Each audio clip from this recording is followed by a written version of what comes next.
चलो, तो काफ़ी अच्छा सवाल है और इस सवाल में हम थोड़ा सा थ्योरेटिकल पार्ट भी कवर करेंगे क्योंकि इसी से मिलता जुलता सवाल इरोडो में एक बहुत अच्छा सवाल है। ठीक है, ऑल दो पॉइजन रेशियो ऑफ सिलेबस में नहीं है बट चूंकि एच सी में दे रखा है तो ये पूछ सकता है जेई में, तो आपको इसकी जानकारी होनी चाहिए। ध्यान से देखिएगा, मान लो पहले तो ये सवाल आप पढ़ लो अच्छे से, ठीक है, खुद से ट्राई करो, फिर हम आपको बताते हैं। चलो स्टार्ट करते हैं। मान लो कि ये रॉड है, रेड कलर में जो आपको दिख रहा है, ये एक रॉड है, ठीक है, जिसका कुछ लेंथ है एल मान लो, रेडियस आर है, ठीक है, और इस रॉड को हम ऐसे रखे हैं कि इसका लेंथ एक्स एक्सिस के अलॉन्ग है और इसका cross sectional area Y Z plane में है, ठीक है। अब ध्यान से सुनो कि आप लॉजिकली सोच सकते हो कि अगर आप इसको खींचोगे एक्स में, टेंसाइल स्ट्रेस की बात कर रहे हैं, सिर्फ यहाँ पे हम किसकी बात कर रहे हैं, टेंसाइल स्ट्रेस। कंप्रेसिव में उल्टा हो जाएगा, है ना। तो अगर हम टेंसाइल स्ट्रेस की बात कर रहे हैं, एक्स में आप खींचोगे तो आप देखोगे कि इसका डायमेंशन वाई और जेड में घटेगा। आपने स्ट्रेस तो एक्स में लगाया जिसके कारण एक्स में स्ट्रेन भी आया, देखो एक्स में एक स्ट्रेन भी आया, लेकिन स्ट्रेस भले ही सिर्फ एक्स में लगा हो, स्ट्रेन वाई और जेड दोनों में आ रहा है। किस स्ट्रेस के कारण? Because of stressing x. ध्यान से सुनना, स्ट्रेन वाई और जेड में भी आ रहा है just because of stress in x. इसी तरह अगर हम बात करते हैं एक क्यूबिकल ब्लॉक की जिसमें हर डायरेक्शन में स्ट्रेस है, मान लो एक्स में भी है, वाई में भी है और जेड में भी है, बिल्कुल जनरलाइज केस की आप बात कर रहे हैं। तो अब की बार जो वाई में स्ट्रेन आएगा, ध्यान से सुनिएगा, वो वाई में जो स्ट्रेन आएगा वो वाई में स्ट्रेस के कारण तो आएगा ही आएगा, वो एक्स और जेड के स्ट्रेस के कारण भी इसमें वाई डायरेक्शन में स्ट्रेन आएगा। दैट मीन्स हम लिख सकते हैं इसी चीज को, strain in y will be equal to strain in y because of stress in x plus strain in y because of stress in z plus strain in y because of stress in x, sorry y, ठीक है। अच्छा, y में जो strain आएगा that is simply जो y के stress के कारण होगा, that will be sigma y by Young's modulus होगा। लेकिन x के स्ट्रेस के कारण जो y में स्ट्रेन आएगा और जो z के स्ट्रेस के कारण y में स्ट्रेन आएगा, वो x और z के स्ट्रेन और y के स्ट्रेन को जो आपस में रिलेट करता है वही है यंग्स मॉडुलस। और कैसे रिलेट करता है, ध्यान से सुनना, strain in y, now we are writing strain in y because of stress in x, this will be equal to minus mu, और x में स्ट्रेस के कारण जो x में स्ट्रेन आएगा, है ना, वो रिलेट हो रहा है y में, तो ये हो जाएगा sigma x by Young's modulus.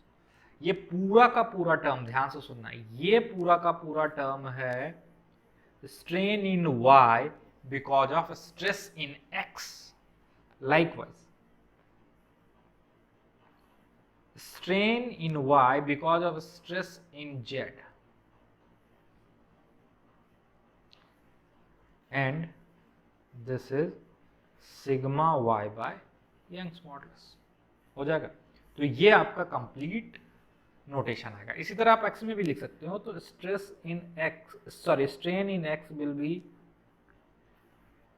strain in x because of stress in y plus stress in x because of strain in z plus strain in x because of stress in x। इसी तरह आप z में भी लिख सकते हो, ठीक है। तो आई होप ये चीज अब आपके समझ में आ गया। तो यहां पे अगर बात करो इस रॉड की, इस रॉड को अगर खींचा जा रहा है, मान लो x में खींच रहे हैं, x में स्ट्रेस लग रहा है, ठीक है, तो स्ट्रेन y में भी आएगा और z में भी आएगा। और y में जो स्ट्रेन आएगा, ध्यान से सुनना, y में स्ट्रेन आने का मतलब y में जो चेंज होगा वो बेसिकली रेडियस का चेंज होगा, यानी delta y by y is basically change in radius by original radius. आप ये बोल सकते हो, है ना। ये एक हो गया इस सवाल से रिलेटेड। दूसरा कॉन्सेप्ट, यहाँ पे एरिया में चेंज पूछ रहा है, तो हम जानते हैं area is equal to pi r square. और यहाँ पे अगर बहुत छोटे चेंज की बात कर रहे हैं, स्ट्रेस स्ट्रेन में हम लोग बहुत छोटे चेंज की बात करते हैं, तो आपको कैलकुलस से पता होगा कि delta A by A is 2 delta r by r, यही आपके हिंट में दिया हुआ। मतलब अगर हमको एरिया में चेंज निकालना है, यानी delta A, this will be 2 delta r by r multiplied by original area. I hope यहां तक में कहीं पे कोई परेशानी नहीं आ रही हो, ठीक है। अब इसी पे हम लोग काम करें। चलो, तो अब हम लोग लिखते हैं y के स्ट्रेस की बात कर रहे हैं, ठीक है। तो stress in y which is also equal to delta r by r, this will be equal to minus mu into strain in x, that is sigma x by Young's modulus, minus mu, और ये जो है आपका strain because of stress in z, तो z में तो कोई stress है ही नहीं, तो ये टर्म क्या हो जाएगा, 0। और y में भी कोई स्ट्रेस नहीं है, तो लास्ट टर्म भी क्या हो जाएगा, 0, है ना। तो यहाँ पे y में जो स्ट्रेन आएगा वो सिर्फ और सिर्फ x वाले स्ट्रेस के कारण आएगा, क्योंकि y और z में कोई स्ट्रेस नहीं। तो यहाँ से आप वैल्यूज पुट करो, तो you will get delta y by y, delta y by y, यहाँ पे y डायमेंशन है, ठीक है, और ये y यंग्स मॉडुलस है, ध्यान से देखिएगा। इसको ऐसे लिख देते हैं, delta y by y which is also equal to delta r by r, this will be, अच्छा माइनस साइन को अभी इग्नोर करते हैं क्योंकि हम सिर्फ चेंज की बात कर रहे हैं, तो ऑब्वियसली अगर लेंथ में इंक्रीमेंट हो रहा तो रेडियस में डिक्रीज हो रहा होगा, है ना। तो माइनस साइन को हटा देते हैं, तो delta r by r will be equal to 0.32 Young mu का value into sigma x, x में जो आपका स्ट्रेस है, तो स्ट्रेस क्या होगा, 20 by cross sectional area,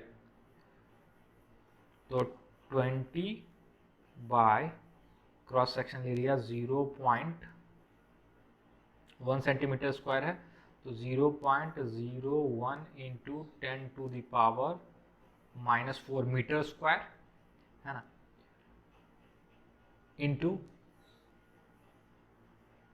1 by Young's modulus, तो 1 बाई यंग्स मॉडुलस का वैल्यू क्या दिया होगा, 1.1 into 1.1 into 10 to the power 11, ये डेल्टा आर बाय आर है। अच्छा ध्यान से सुनो, अगर हम ए की बात करें,